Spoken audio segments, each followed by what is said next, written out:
currently sabon update da muke da su wanda suke biya su ne earnn beef da kuma yakabu beef, very important person.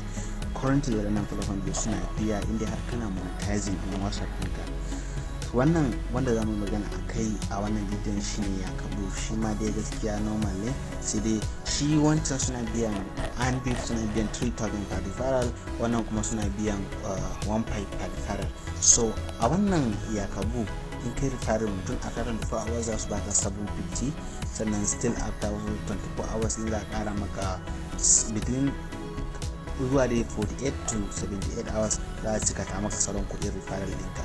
So wannan shine karan ka zan ga farko, ka danna mana like, kai mana subscribe, in so zamu ne ga mana sharing wannan bidiyon ga duka wanda zai amfana. Mun gode.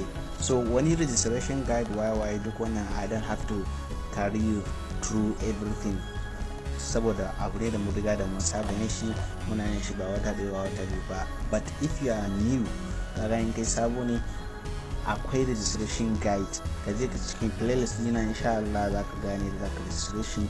Abun babu wahala, it's very straightforward.